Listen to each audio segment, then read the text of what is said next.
Evet sevgili dostlarım, herkese merhabalar. Bugünkü videomda sizlere bağışıklık sistemi ve beslenme hakkında bazı kısa bilgiler vermek istiyorum. Aslında bağışıklık sistemi ve beslenme arasındaki ilişkiye bakacak olursak gerçekten büyük bir boşluk olduğunu görüyoruz. Yani tanımlanmamış birçok şey bulunmakta. Her durumda olduğu gibi bağışıklık sisteminde de kişisel beslenme çeşitleri, gıdaların içindeki besin maddeleri, besin değerleri ve kişilerin beslenme durumları rol almakta. Bağışıklık sisteminde 4 tane ana komponent olduğunu görüyoruz. Birinci komponent fiziksel bariyer dediğimiz bariyer mekanizmaları. Bunları örneğin cildimiz yani vücudumuzu kaplayan derimiz, iç organlarımızı döşeyen membranlar yani endotellerimiz, örneğin ağız içi mukozası, bağırsak mukozası gibi. Bunlar fiziksel bariyerlerimizi oluşturmakta. İkinci komponentimiz özellikle bağırsaklarımızı ana bileşkenini oluşturan bağırsak mikrobiyatamız. Ama sadece mikrobiyata bağırsaklarımızda yok, vücudumuzun diğer organlarında da bulunmakta. Bu da bağışıklık sisteminin ikinci komponentini oluşturuyor. Üçüncü komponenti ise doğal immün sistemimiz. Doğal immün sistemimiz doğduğumuzdan beri vücudumuzda var olan bir sistem. Örneğin makrofajlar ve onların fonksiyonları gibi.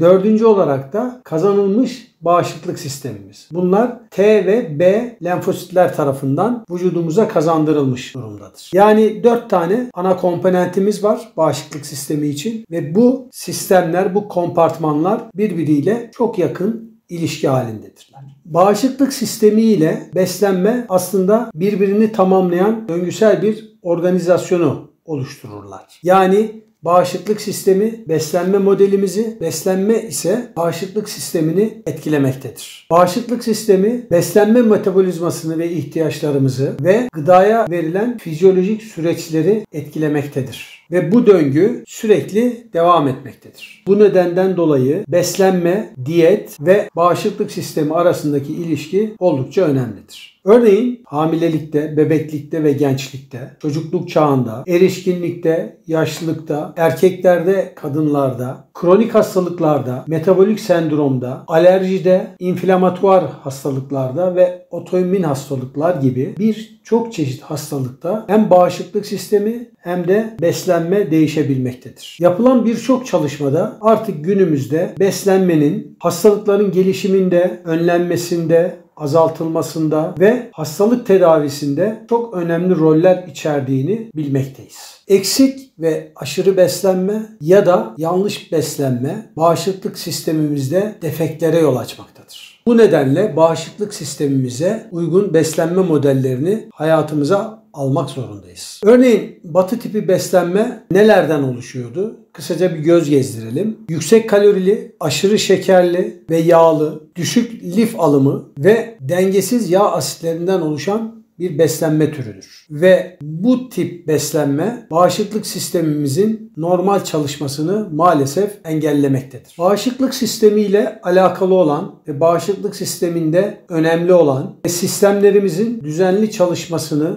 sağlayan etmenlere bir göz atalım. Aralarında nasıl bir ilişki var? Kısaca gözden geçirelim. Örneğin şunu biliyoruz. Neredeyse herkeste bir alerji söz konusu. Ve en yaygın alerjik hastalıklar egzema, gıda alerjisi, astım ve rinit. Bu alerji tiplerinden en az biri mutlaka kişilerde bulunmakta. Alerjik hastalıkların ortaya çıkmasında bağışıklık sistemi çok önemli rol oynuyor. Hamilelik döneminde eğer anneler, gebe anneler Akdeniz tipi beslenme ya da alkali beslenme ile yaşantılarını sürdürüyorsa ondan doğan çocuklarda yapılan araştırmalar sonucunda hırıltılı solunum ve egzema ileri derecede azalmış durumda. Bunlar çalışmalarda bizlere gösterilmiş. Yine bebeklik döneminde tek tip beslenme yerine besin çeşitliliğinin artırılarak bebeklere ve çocuklara verilmesi sonucunda az önce bahsettiğim alerjik hastalıklar ya hiç gözlenmemekte ya da minimum seviyede devam etmektedir. vermektedir. Bu literatürde artık tanımlanmıştır ve başta Avrupa Alerji ve Klinik İmmünoloji Akademisi'nin de içinde olduğu çok farklı kurum ve kuruluşlar tarafından da artık bebeklik çağında ve çocukluk çağında besin çeşitliliğinin oldukça fazla sayıda artırılması ile bunların önüne geçilebileceği ifade edilmektedir. Bu da gösteriyor ki beslenmenin gerçekten bağışıklık sistemini normal çalışma pozisyonuna getirdiği anlamına gelmektedir. Ve ayrıca bu tarz beslenmede yaşamın ilk 10 yılında gıda alerjisi de neredeyse minimuma indiği gözlenmiştir. Bağışıklık sisteminde rol oynayan bir diğer durum da omega 3 alınımıdır. Biliyorsunuz omega 3 normal beslenme modelleriyle almak neredeyse mümkün değildir. Bu nedenle dışarıdan takviye olarak alınmalıdır. Omega 3'ü bir hatırlayalım. Omega 3 hücre zarlarımızın içinde bulunmakta, beyin ve sinir sağlığını koruyan bir moleküldü.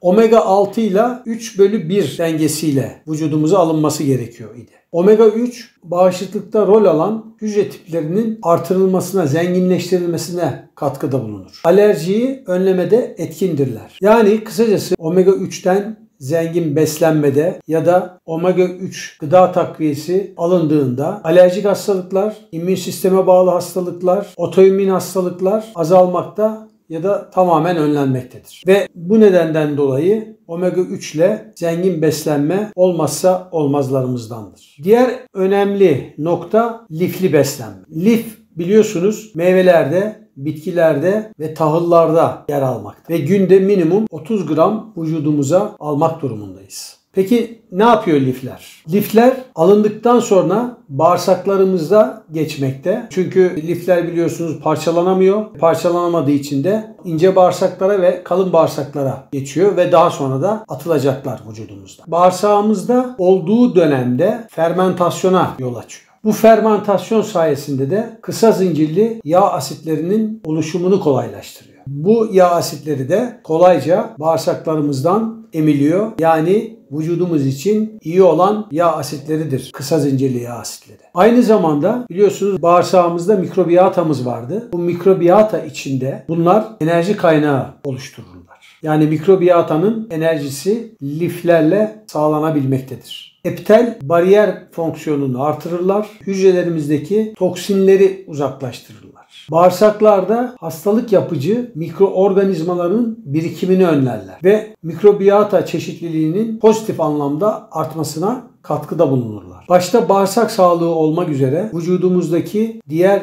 hücrelerimizdeki mikrobiyatamızı da olumlu yönde etkileyerek vücudumuzdaki diğer hastalıkların azaltılmasına yardımcı olurlar. Yüksek düzeyde lifli beslenen ve lifli beslenemeyen kişiler arasında yapılan çalışmalarda hastalık risklerinin lifi az olan beslenmelerde daha çok olduğu artık literatürde ispatlanmış durumdadır. Tabii bu tür beslenmelerde bireysellik de söz konusudur. Bazı kişilerde aşırı lifli beslendiğinde bağırsaklarda spazm, ağrı, karın şişliği, gaz, kabızlık ve ishal gibi reaksiyonlar meydana gelebilmektedir. Bu nedenden dolayı da herkes lifin kendinde ne yaptığını bilmeli, öğrenmeli ve bunu doktoruyla paylaşmalıdır. Ona göre bireysel bir model oluşturulabilir. Bağışıklık sisteminin normal çalışması önemlidir. Ne az çalışması gerekiyor ne de aşırı çalışması gerekiyor. Az çalıştığı zaman da hastalıklar, aşırı çalıştığı zaman da bu sefer vücudumuzdaki immün sistem hücreleri normal hücrelerimize de saldırmakta ve kendi kendimize otoimmün hastalıklar meydana getirmekteyiz. Bu nedenle sağlıklı bir immün sistem gerekiyor. Normal çalışması yeterli. İmmün sistem vücudumuzda niye var sevgili dostlar? Vücudumuzun hastalıklara ve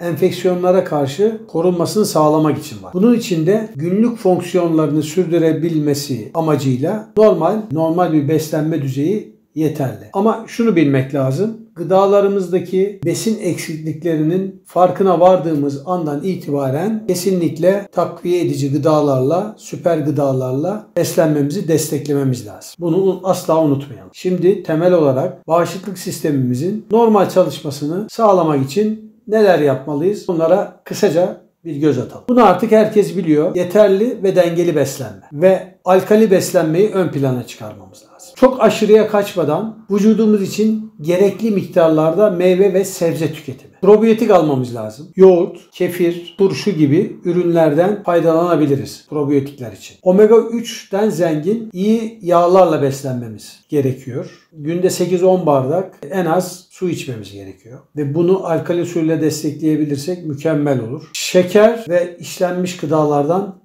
kaçınmamız gerekiyor. Bunlara ilaveten düzenli egzersiz yapmak, yeterli uyku uyumak ve stresten uzak yaşamak ve sigara, alkol ve bağımlılık yapan maddelerden uzak kalmak. Eğer bunları bir bütün olarak sağlayabilirsek immün sistemimiz tamamen normal olarak çalışacaktır. Eğer bunları yaptınız ama yine her şey umduğunuz gibi gitmiyorsa mutlaka bir profesyonel destek almanız gerekiyor. Evet sevgili dostlarım, sağlıklı beslenme modelleriyle bağışıklık sistemimizi koruyalım. Eğer beslenmeniz yetersizse mutlaka takviye edici gıdaları beslenmenin yanında almayı unutmayın. Evet sevgili dostlarım, haftaya görüşmek üzere. Sağlıkla kalın, hoşça kalın.